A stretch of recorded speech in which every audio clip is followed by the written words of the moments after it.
Kannur പിണറായിയിൽ Congress office ആക്രമിച്ചതിൽ ഒരാൾ അറസ്റ്റിലായി. വെണ്ടുട്ടായി കനാൽക്കര സ്വദേശി വിപിൻ രാജാണ് പിടിയിലായത്. ഇയാൾ CPM അനുഭാവിയാണ് എന്ന് പോലീസ് പറയുന്നു.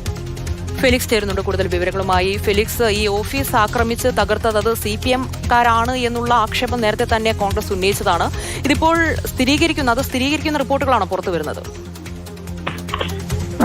ഇന്നലെ വൈകുന്നേരമാണ് ഈ കോൺഗ്രസ് ഓഫീസ് ആക്രമിച്ച കേസിൽ ഈ വിപിൻ രാജ് എന്ന പ്രതിയെ പിണറായി പോലീസ് കസ്റ്റഡിയെടുക്കുകയും പിന്നീട് അറസ്റ്റ് രേഖപ്പെടുത്തുകയും ചെയ്തിട്ടുള്ളത്. ഏതായാലും ഈ വിഷയത്തിൽ കോൺഗ്രസ് ആരോപിച്ചത് ഈ അക്രമത്തിന് പിന്നിൽ CPM ആണ് എന്നതാണ്. ഇപ്പോൾ അറസ്റ്റിലായ പ്രതി അടക്കം CPM അനുഭാവിയാണ് എന്നാണ് പോലീസ് വ്യക്തമാക്കുന്നത്. ഒരാൾ മാത്രമല്ല, ഒന്നിലധികം പേർ ഈ അക്രമത്തിൽ പങ്കാളികളായിട്ടുണ്ടെന്ന് പോലീസ് പറയുന്നുണ്ട്. അവർക്കായുള്ള തെരച്ചിലും ഇപ്പോൾ പോലീസ് ആരംഭിക്കുകയും ചെയ്തു. ഏതായാലും ഇന്നലെ കഴിഞ്ഞ ദിവസം മിനിഞ്ഞാന്ന് പുലർച്ചെയാണ് ഈ സംഭവം നടന്നത്. അതായത് വെണ്ടുട്ടായി കനാൽക്കരയിൽ കോൺഗ്രസ് പുതുതായി ഒരു ഓഫീസ് നിർമ്മിക്കുന്നു. ആ ഓഫീസിന്റെ ഉദ്ഘാടനം KPCC പ്രസിഡന്റ് K. സുധാകരൻ നടത്താനിരിക്കുകയാണ്. രാവിലെ ഓഫീസിന്റെ ചില്ലുകൾ തകർക്കുകയും വാതിലിന് തീയിടുകയും ഈ ഉദ്ഘാടനത്തിനായി കൊണ്ടുവന്ന വാടക സാധനങ്ങൾ എടുത്ത് കനാലിൽ കൊണ്ട് തള്ളുകയും ചെയ്തത്.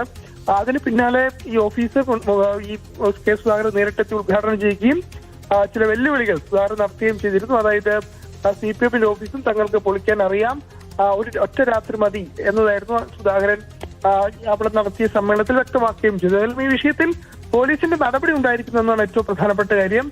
ഈ CCTV ദൃശ്യങ്ങൾ ലഭിച്ചിരുന്നില്ല.